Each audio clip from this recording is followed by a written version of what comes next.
Welcome to the Shred the Spread podcast, your home for all of your NFL sports betting needs. I'm your host, Jared, and back for our week 4 preview for the NFL season is my man, Donnell. What's going on, baby? Yes, sir. What is good? What's good, baby? You ready for week 4, man? I'm ready to knock this shit out. All right, here we go.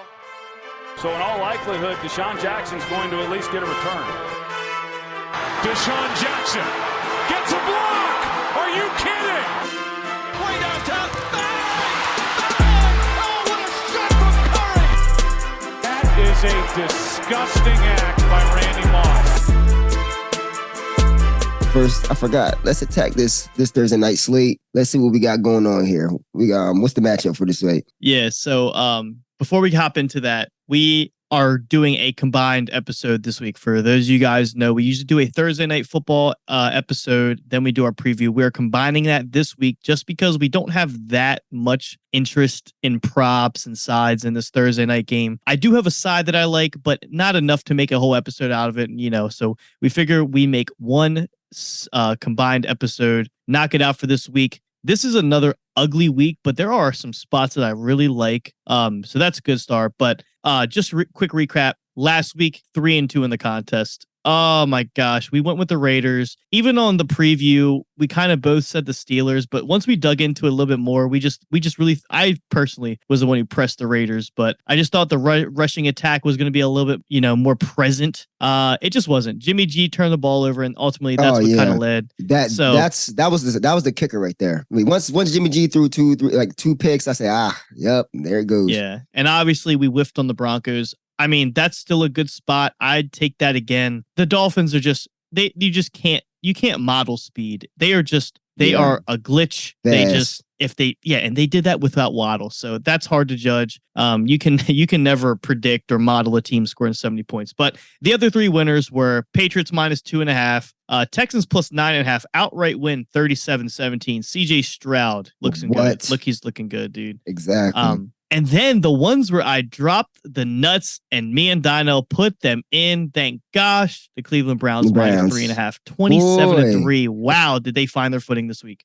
What? Pulled your teeth. What? The second straight week, I pulled your teeth on it, and boy, did they deliver. They delivered. Gosh, so shout out. So 3-2, another winning week, nevertheless. But as Dino said, let's get right into the Thursday game. We have the Green Bay Packers facing off against the Detroit Lions in Green Bay. The Packers in our contest, just as you guys know, these are all of our contest lines, so they may differ by a point based on your book line. But Packers 1.5 point dogs at home. There isn't much that I like in this game besides the Packers on the side here. And this is just strictly Jordan Love when, LaFleur schemes. I really like the Packers. They're getting pretty much everybody back that didn't play last week versus the Saints. Jordan Love obviously didn't look good for the game, but, strung a few drives together in the fourth quarter. When Matt LaFleur schemes them up, Packers look good. But this is more so of a Jared Goff outdoors on the road type of situation. Obviously, Detroit's a little bit banged up. CJ Gardner-Johnson not being there is crucial for that team. Do you have anything in this game? If any prop, I would say just play the Jared Goff under, if anything, just to kind of keep it safe. But honestly, this is classic Jared Goff and Lambeau. And you already know Lambeau, out of all outside stadiums, is probably one of the harshest stadiums to play in. The conditions are never in his favor. He goes, he's used to that home dome, and expect to see some regression this week. Yeah, I agree. I like the Packers in this spot. This is obviously, we're not going to play this one in the contest. We'll shy away from that Thursday game this week. But let's move on to the London game. Seems Jaguars are becoming regulars here, but they are facing off against the Falcons. Technically, both teams are on the road, but the Jaguars are the home team for this competition. Jaguars in our contest are -3.5, and I'll just say this right now. This is definitely not going to be a contest play. I did like the Jags at -3, but because they're in the contest at -3.5, this is a good bounce back spot for the Jags, a get right spot, a buy low, but definitely going to be off at 3.5. Just no value here. Do I think the Jags win? Yes, but this Falcons team, dude, I don't know. Just they're a slow paced team. They run the ball. They don't really turn it over a lot. The defense is really nice and up front. So I don't know. The Jaguars, they got to find their footing, but this is definitely just going to be a stay away for the contest. Yeah, most definitely. And I think, well, like I said, my biggest thing is like I said, I would lean more towards the side of the Jaguars. At the end of the day, what I saw from the Falcons last week is kind of what I expected. You know, I was very surprised to see him put up 25 points against the Green Bay Packers the week before, the prior week. But as we get more and more to the season, I think we're going to start to see the real faces of the real identities of these teams, defensively and offensively. Like Jared said, this Falcons team is very slow paced. Like I said, they really, really rely on the running game. Once again, they got 2 first-round picks on the outside and as a tight end, and still don't use those first-round picks to save their lives to really kind of extend the field. They're basically just red zone threats until their running backs get them to the red zone. And like I said, I can't against this Jaguars team who's kind of stumbled these past couple of weeks. This is a nice little bright spot here. They're in London, hopefully turning Trevor Lawrence into Woody from fucking Toy Story. Maybe that might help him out get some passing yards this game. And but I'm on the Jaguars side here. Yeah, just the Falcons are not going to be a successful team if they can't throw the ball. And Desmond Ridder has not shown me that he can throw the ball. The next game in our contest listed is the Steelers traveling to Houston to face the Texans. Texans are only plus 2.5 in the contest. I was really eyeing them when they were plus 3 on the book, but 2.5, I don't know, dude. Like, I really, really would only be on the Texans if it was plus 3. Right. I mean, CJ Stroud's look good, but that Pittsburgh Steelers defense is, dude, they're making Stingy. teams turn the ball over, and we're facing obviously a rookie quarterback, a very young team. It's just, I think because there isn't that value here, I don't think this will be a contest play.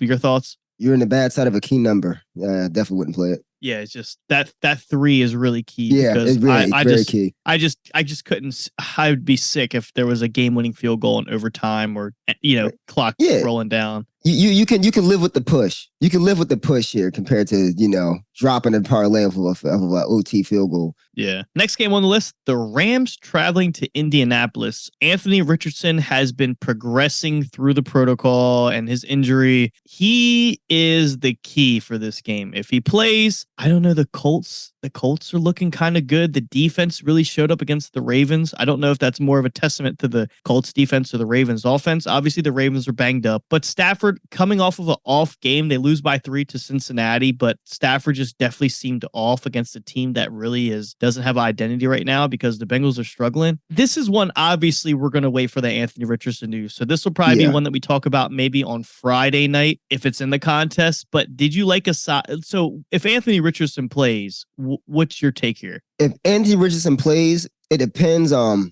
what's the line here? Right now, it's -1.5 for the Colts. Right now, -1.5 for the Colts. That's still tough. I mean, that's very gritty. If I were to take a shot, I would honestly take a shot. I would take a shot with the Rams. I honestly would. Only considering the fact that, like I said, that Rams defense did show up. They showed out against Joe Burrow, but then again, every defense has. But the reality is, I love Anthony Richardson. He is a rookie quarterback. He's coming right fresh off of a concussion. And like I said, we got Aaron Donald coming at you, and that Rams defense firing at you. That's a different story. That's a very different story. Cooper, the receiving core for the Rams have definitely been playing well. Nakua and Tutu Atwell. I mean, Tutu Atwell has been absolutely balling. I feel like he's going to show up against that Colts defense. Like I said, this is a tough take, but I will lean more Rams here, even if Anthony Richardson. You know what? I agree with you, actually. I think the Rams, this is probably a better spot for the Rams. I think just because Stafford's coming off a kind of like a uncharacteristic game and obviously sitting out for a week, if Richardson does come back, there might be a little bit of it sounds crazy, but he's still a rookie, so missing a week, getting out of rhythm, it might throw his game off a little bit. So I think I agree with you. I like the Rams in the spot. Now this is a game where for some reason I have had my eye on since the line dropped, and this is the Vikings and the Panthers. The Panthers are 3.5 point dogs at home, and call me crazy, but I really hope Andy Dalton plays in this game.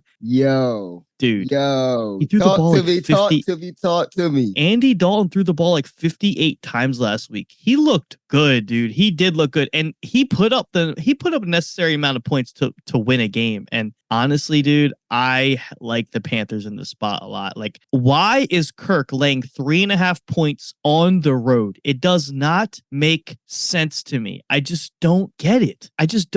Like, The Panthers plus 3.5. I mean, dude, it's jumping out to me. I mean, have you looked into this game at all? Yeah, I definitely did. And when I saw this, I was very curious. I was really kind of waiting to see how you kind of felt about it. But me personally, I felt the same exact way. That's why I was a little hyped up just then, because remember I told you, we this wasn't part of the podcast, the actual episode, which was before the episode. Remember we was talking about how I said, why do I feel intrigued now that Andy Dalton's in is not Bryce Young, a veteran presence, being able to kind of spread the ball a little bit better, get it to the weapons, And for the most part, Andy Dalton, like you said, Andy Dalton looked really good. And if you can come in here, especially at home, they're not in Minnesota. They're not in Minnesota. You're in Carolina. You got the pound behind you, you got the fans behind you. And on top of that, you got that that key half a point there, that extra 3.5 there. Why not take it? And this Vikings team. The Vikings team is the king of just one score games. They can't keep it. They can't keep it without they can't three. win a one score game. Right.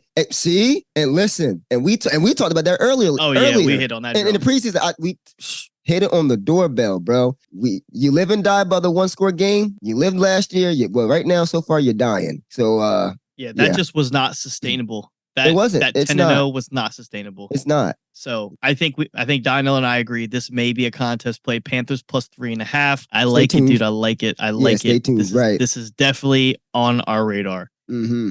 So now we're moving to the Buccaneers traveling to the Saints. Obviously, a divisional matchup. The Saints are 3.5 point favorites at home. Ugh. What? I mean, say that again. You said what? Ugh. I mean, dude, it's ugly. It's ugly. It is. I will say, obviously, Baker just lost to the Eagles on Monday night. But, dude, for real, Baker looked good. Mike Evans had some serious drops in that game. And that really could have, and not necessarily what they would have won, but they may have covered, because Mike Evans had 3 drops on third down, and he might have dropped a touchdown. I can't remember. But Baker was hitting his spots, man. Like, Baker has looked good. He looks confident. I think that's the biggest thing. Baker looks confident, and he's going to throw the ball. The only thing is this Saints defense has looked really good, and that's what I'm worried about. Obviously, Baker got his turnover out of the way last week. I don't know. I could potentially see another turnover here, but there's just no value on this line. Like, it's most likely going to be Jameis going again. Derek Carr with that shoulder issue or whatever it was. I don't think Derek Carr plays here, but I'm confused on why this line is sitting at 3.5. And maybe it's because Kamara is coming back. Mm-hmm. So that's another thing. But I don't know, man. Like, help me out here.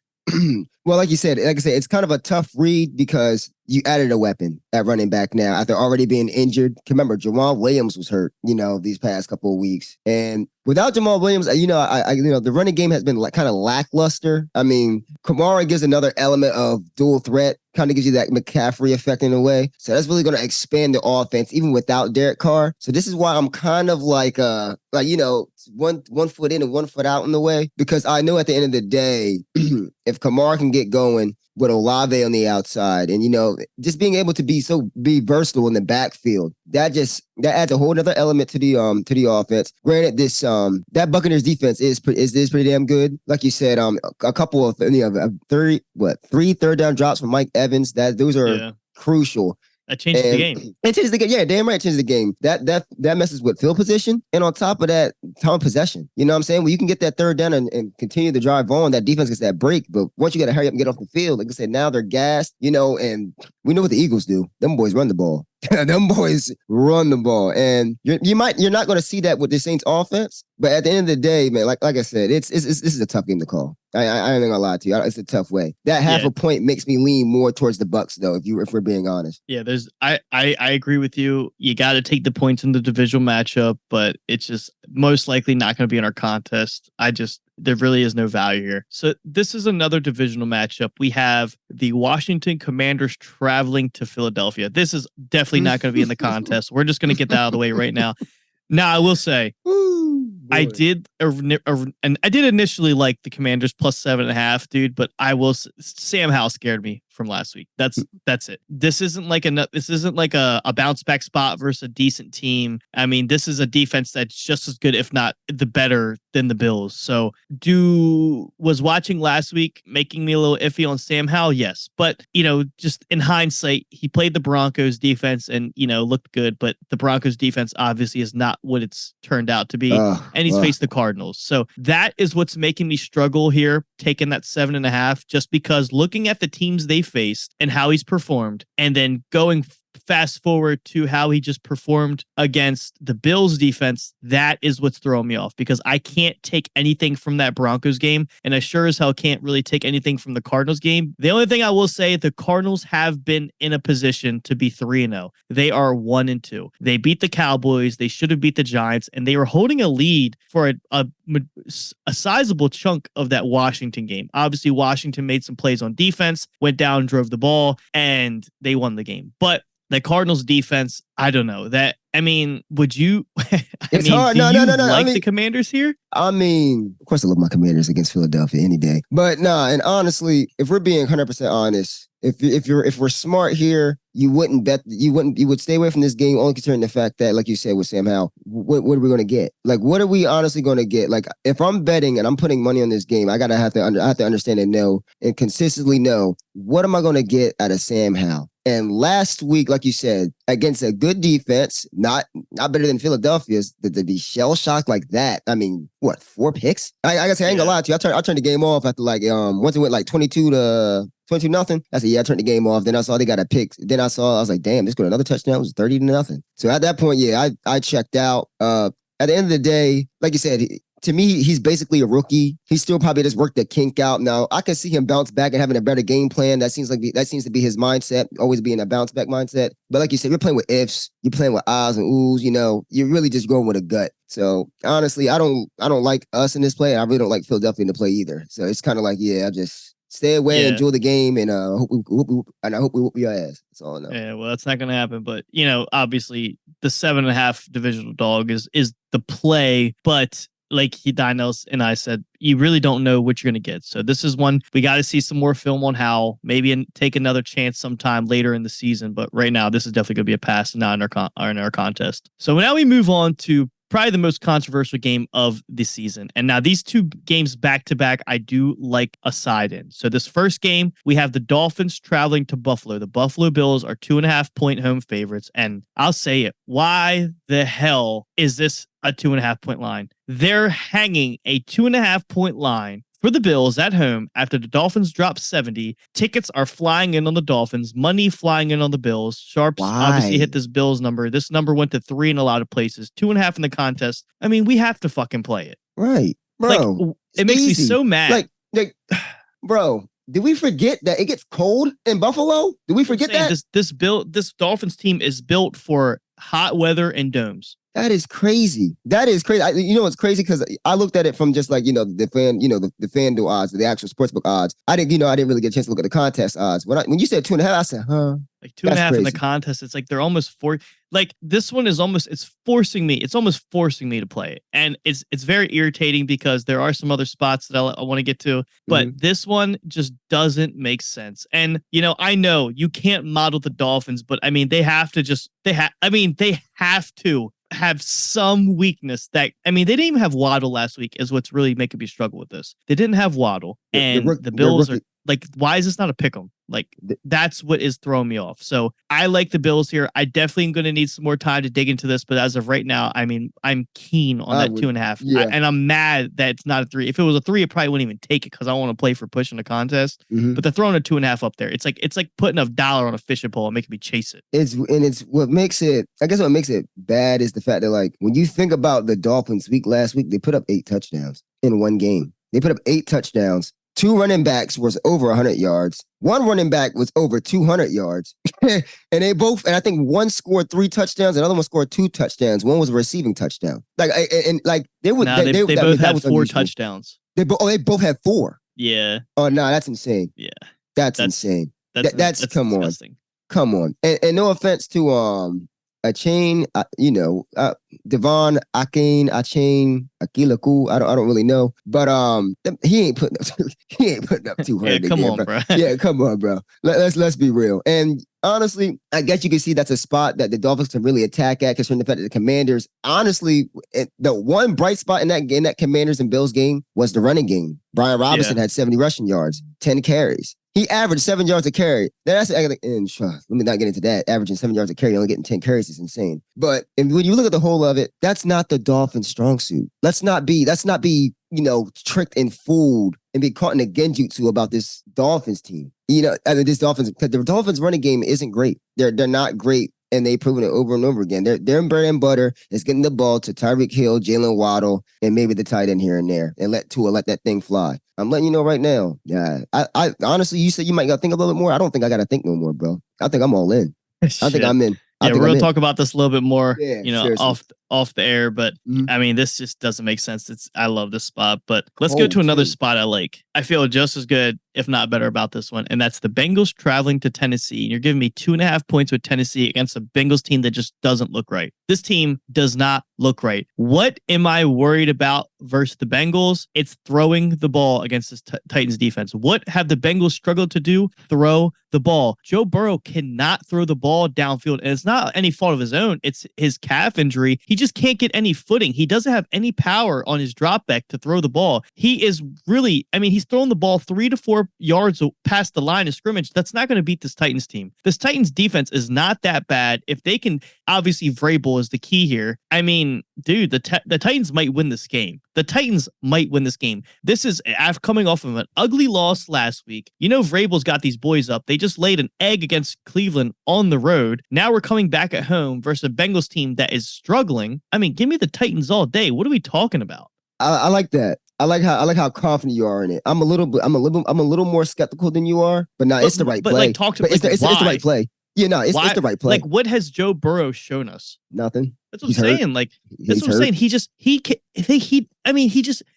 threw the ball a shit ton, but that's why they're struggling. He can't throw the ball. Joe Burrow threw that many times and he scored 19 points. Come on now. And what are you talking about? Derrick Henry is just going to slow this game down, and we know we're going to trickle a touchdown here, a couple field goals. This is going to be an ugly game. This is like Titans 17-16, like something ugly. It's going to be a low scoring game. I really like the spot for the Titans to bounce back. Vrabel as a dog losing back-to-back when he's one of the most profitable dogs to bet. It's a no-brainer for me. I love the Titans in the spot. Exactly. He's home. And he's home. It's different if they're on, but they're home. So, that's just how I'm feeling. We're going to talk about this more, but this is most likely, I'm going to talk you into taking this in the contest. Yeah, look. I can see it now. Shit, you took all the damn airtime. Shit, you got you got it. Go ahead. Next game. Shit, I like it. I like it. Next game. See, this is a tricky one. We have the Ravens plus 2.5 traveling to Cleveland. And you guys know in our AFC preview, you guys knew I love the Browns to take this division. I was on this before everybody else was. I was like, I don't know how the Browns afford this team because that defense is expensive. Myles Garrett does not have an off game. He's getting pressure on the quarterback. That defense is scary, and we're going up against a Ravens team that's banged up. They're getting Justice Hill back this week, but what's that good? I knew the Browns line was no joke. What's surprising to me is how good that secondary has been. I did not expect that, and that is what's making me struggle with this line here, because the no-brainer play is taking the points with the Ravens. But the one thing that's making me hesitate is how good that Browns defense looked. Have you looked into this at all? It's tough. Honestly, it really is not as tough as people would think. The right play really is Cleveland. You think it's Cleveland? You said no. You said the right play is Cleveland. Yeah, was it minus 2.5, right? Yeah, because I was thinking it's the points with the Ravens. With the Ravens, right? But the reason why I said that was, Lamar Jackson as a dog he's like 15-4 ATS, right? But as a favorite, he's It's like bad. But here's what I'm gonna say. Yeah, here's what I'm gonna say. I honestly believe that I honestly believe the Ravens will win. All right. Then again, I had the Ravens win the division. They're gonna have to get division wins somehow, some way. And it starts with this hot Cleveland Browns team. Because if the Cleveland goes 2-0 in the division and starting 4-0 in the season, that's a hell of a start. That's a hell of a leg up. But here's what I'm gonna say. That's the right play. That defense is so dominant. It's not even good. That defense is dominant. That front line is so dominant. at one point, I was looking at the StatCast. I was like, I wonder how many yards Derrick Henry has. He had -7. At one point, he had -7 rushing yards. That is insane. I never thought I would see a day where at one point, Derrick Henry would have -7 rushing yards in the third quarter of a game. That's insane. Deshaun Watson, because of that, Deshaun Watson got going, and it wasn't spectacular. It wasn't really spectacular, but he fit the right spots. He found what he needed to go. And I mean, think about it. They dropped 27 points. I was about to say, Deshaun Watson was like 27 for 33. That's what I'm saying. That was by far his best game, and it looked like he's finally caught up to game speed. That's why I say that's the right play. But I mean, honestly, it's a hard one. It's a hard one. The Ravens to me would win this game. But the Ravens, especially coming off a bad loss to the Colts, they did not need to drop that game. So you have the Browns, who've probably played one of the best games of the season, and the Ravens just played one of the worst games, and it's 2.5 point difference. So that's the only thing that's making me. I definitely want to look into this game some more, but that's a fishy line to me. Speaking of fishy, let's move over to the Bum Bowl of the week. The Denver Broncos facing the Chicago Bears. Who will go 0-4? Maybe they tie. This game might end 0-0. The the Chicago Bears are +3.5 at home. Fellas, what are you talking about? This game is going to be a shit show. Why not take the points? Why not take the home dog? This Denver Broncos team is a fucking joke. Sean Payton put all that unnecessary target on his back. I mean, rightfully so. I just don't know how the hell the Broncos are laying 3.5 points on the road. Like, please make it make sense to me, Dino. It does not make sense, Jared. That's why I cannot make it make sense, my guy, because it really doesn't. And it's time to really start looking at Sean Payton. It's time to start looking at Sean Payton, to me, in my eyes. He talked shit on Nathaniel Hackett, worst coaching job ever. Yeah, cool, Bro, in the last 2 weeks, this is week 3. In the last 2 weeks, you gave up 105 points. That defense averaged 18 points per game last year. What the hell? I don't think they gave up. The Broncos have already given up like 120 points. I don't think the Broncos defense let up 120 points till week 8 last year. That's what I'm like, man, like, what is going on? What is going on? You coming to town was supposed to be the difference of a winning season and an absolute catastrophe. It looks like now you're part of that catastrophe. Like this is really, really, really bad. Yeah, like you said, you just take the points, man. Like I don't believe in anybody. Like I said, this is a game of wishes and dreams, where you just wish and you dream. You wish and you dream you can win one game by week 4, but one of these motherfuckers is about to go home going 0-4, and you got to wait. They hope to get a win in week 5. And honestly, I don't think these teams are getting a win anytime soon. I mean, I just don't know how this game. I don't know if it's going to be like a 6-9, a 9-12 game, or it's going to be like a 45-37, because neither of these teams play defense. You know what? Neither of these offenses look ecstatic. I got you. I gotta. You know what's crazy? I'm gonna play this too. I already know what the final score is going to be. What's that? 13-9. 13-9. Huh. Broncos. Okay. I mean, Broncos. Like I said, I'm not playing this. Like I said, I would honestly take the points, but just of my gut feeling, I feel like the game's gonna be 13-9. A touchdown, 2 field goals for the Broncos, and 3 field goals for the Bears. Huh. I think the Bears win. Oh, what you think I think the Bears win. Give me a score. Give me a score. I got Bears 20-16. 20-16. Okay. Yeah, Broncos just can't finish in the red zone. And the Bears, I just think Justin Fields is going to get loose. I think this is a big rushing game for Justin Fields. It has to be. I mean, it has to be something for Justin Fields at this point. So, yeah, I like the Bears in the spot. You take the points. This is actually one of my favorite plays that I've seen so far. But I know. I don't want to do it again. But right. Yo, I already know what you're about to say. And I was thinking the same exact Raiders thing. plus 5.5 Chargers. And we did not talk about this either. This is all spur of the moment. I I was on my forklift on my phone on FanDuel, and I was looking at it. I said, I can't believe that I'm thinking about doing this shit again. I was pissed the fuck off last week. God, they just pissed the fuck off last week. It's like, they hung this line up there like, please give us another chance. And I mean, you're talking to me. Like, it's talking to me. Like, what are the odds Jimmy Garoppolo turns the ball over that many times again? What are the odds? Bro, you know what's crazy? I was really thinking about how my delivery was going to be on the podcast. Cause I was going to be like, no, I know I said this, but what are the odds that Jimmy G throws 2 more interceptions again? I mean, that's the point. Like, and either way, even if he does throw 2 picks, the Chargers are going to find a way to make this a 3-point game. They just do it. Yo, that play call Staley had on 4th down on their side of the field. And it was I think it was the 4th quarter. It was the 4th quarter with under 2 minutes left, under a minute left. 4th and 1. And this motherfucker goes for it on his side of the field, doesn't get it. And then the Vikings sold their chance. The Vikings had 2 chances, and they sold both times. But we ain't got to talk about that. But man, Staley just finds a way to give away a game. He's like, here, bro, look, I really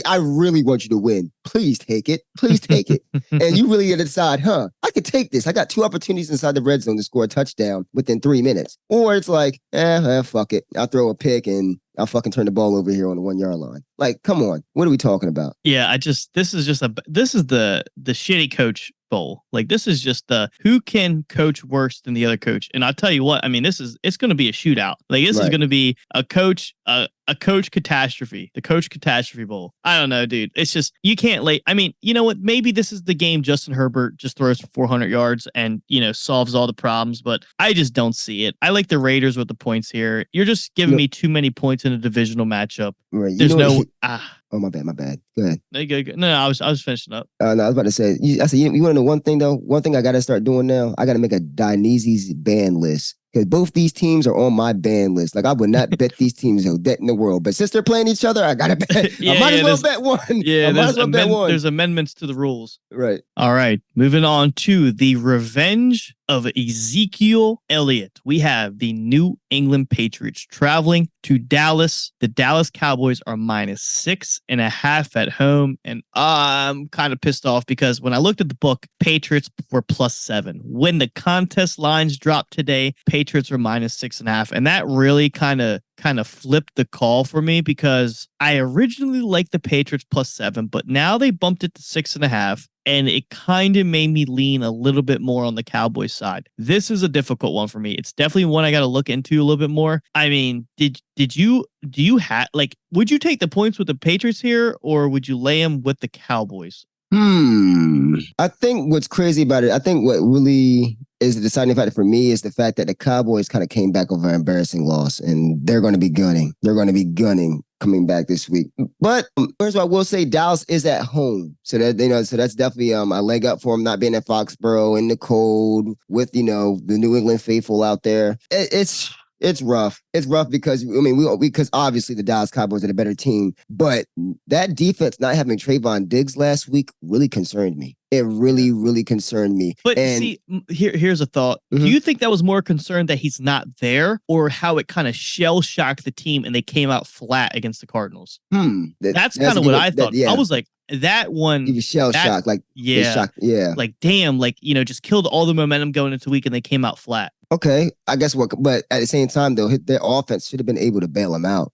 I mean, yeah, that's true. They didn't do no such thing. Either that, or maybe the Cardinals defenses. Maybe we're just underrating this Cardinals defense because at this point, like I said earlier, they should be potentially be 3-0. Other than the fourth quarter meltdown they had against the Giants, I wish that didn't. I wish that didn't kind of happen. But yeah, this defense might be just better than what they are, man. So hey, like to be honest with you, personally, I will only lay the points. I would lay the points on considering the fact that I know that New England's defense will always be a mainstay of that team. And I know that Mac Jones, maybe he won't have the best game, but he'll find spots to put up points, just like how he did with Philadelphia. That's kind of his game. He's not a consistent flow of the game. Like he's going to be all progressive to the game. No, he's going to have spots and moments and good field position to execute. So I would actually lay the points here. You would lay it with the Cowboys? I'm not lay. Sorry, wrong terminology. I would take the points. Oh, okay. So you're with my fault. Yeah. I know you good. I did all that. Yeah, and it's just Mac Jones, right? That's scaring me, dude. That's all it is. Yeah. Mac Jones is the difference in this, and I don't know. I need to look into this a little bit more. Mac Jones. I don't know. It's just the Mac Jones. I just see his face. I mean, maybe I'll just lay off here and just bet Ezekiel Elliott to score 3 touchdowns because Bill Belichick's petty like that. Right. Moving on to the Cardinals and the Niners. Niners are 13.5-point dogs. They are begging us to lay the 2 touchdowns in the contest. I just don't think I can do it. After I've seen what the Cardinals have done. Like maybe this is a spot that the Niners should come out here and win by 40. but I just don't think I can bet against the Cardinals, dude. Like, I mean, Josh Dobbs has just been making plays. The defense has been, okay. Solid. Brock Purdy's been like, all right. He hasn't done anything crazy, but they're running the Shanahan system, the short passes, let the playmakers make plays. I mean, I don't know, 13.5 is come on. Bro, you know I would pick the Cardinals here, right? Like, honestly, personally, I'm taking the 14. It's the right I'm taking play. 13.5. I'm taking the 13.5, bro. That's way too big. That's a division. And with much respect to the San Francisco 49ers, I mean, they averaged 30 points. They put up 30 points in each of those games, bro. But with all that being said, Brock Purdy has been good, but there has been some bad in that too. Let's not forget, there has been some bad in that. A lot of missed throws, missing them high, missing them low here at points. A missed throw for an interception. Like, there is some bad within Brock Purdy. And honestly, this Arizona Cardinals defense seems to be opportunistic or something, because they just find ways to make plays. Just make plays, man. And they kept the games close every week. They've shredded the spread every week, haven't they? Yeah. They quote unquote shredded the spread, no pun intended, every week. And 14 points. You know what I'm saying? Like I said, I respect San Francisco picking up averaging 30. I don't see that offense as a high powered offense either, as if they're gonna just drop 30 every week, even though they have, ironically. Yeah, Cardinals team just has some momentum. It's hard to bet against them, even though everybody is betting against them. It's just, I'm not going to get caught lacking again. Like, I've got lucky the first 2 weeks of my survivor pool with the Giants and the Commanders. I don't want to test this team anymore. Definitely don't want to bet against them. I think I agree with Dino. If we're taking anything here, I think we got to stick with the Cardinals here. You just got to take the points and close your eyes. It's one of those, you just close your eyes, check the game at the end. Oh gosh, this was ugly, but the Cardinals lost by 10 instead of 14. So I like that. Moving on to Sunday night, we have the Chiefs facing the Jets. This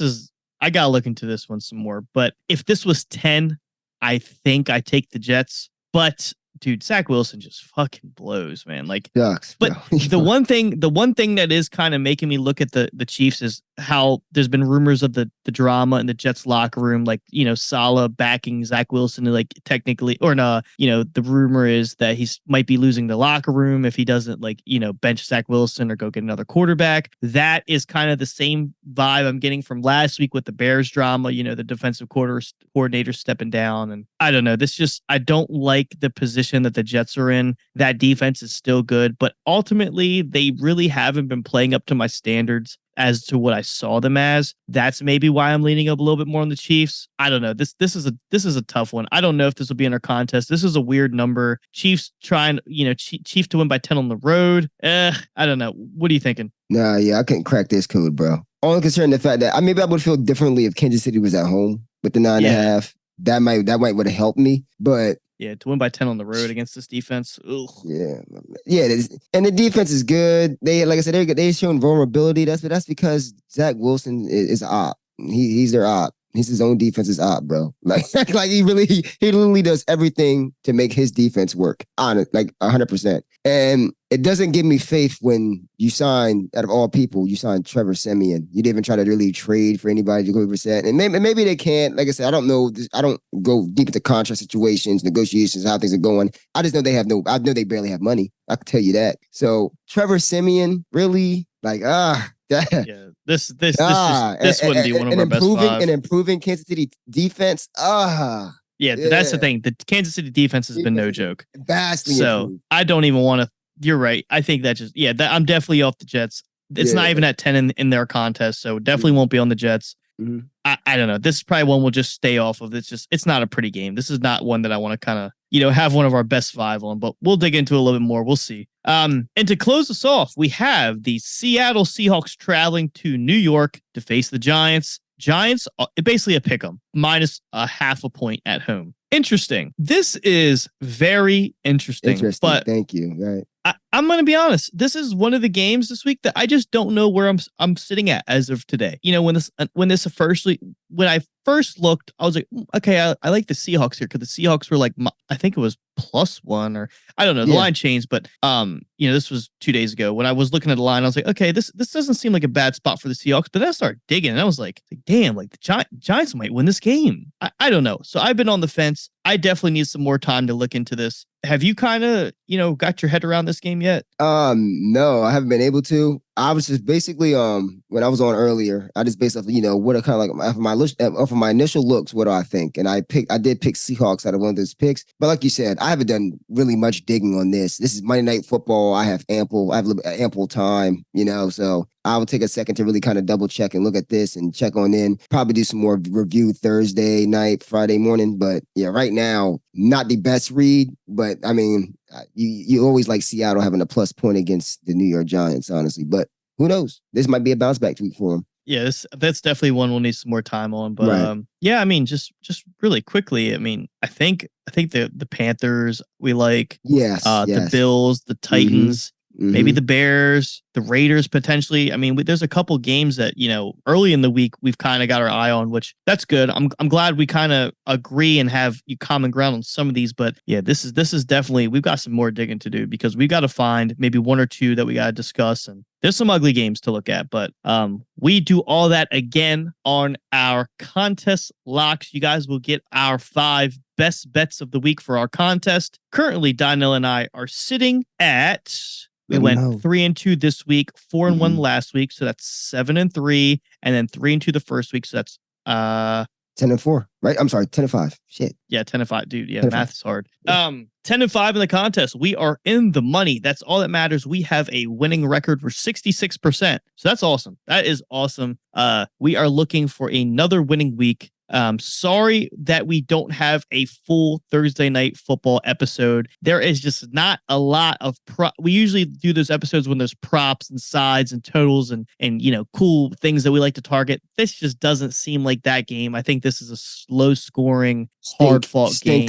Stinker. Yeah, I think the Packers pulled this off, but this will definitely be a good game to watch. I want to see if Jordan Love can keep it up because I did bet the Packers to win the division. Yes, indeed. We both did. Yeah, we did. We did. So plus 600. We're going to be rooting for the Packers. Obviously, this is a divisional game, so this will be good for our divisional futures. But like I said, we will be back on Friday night, Saturday morning, whenever we release the episode for our best bets.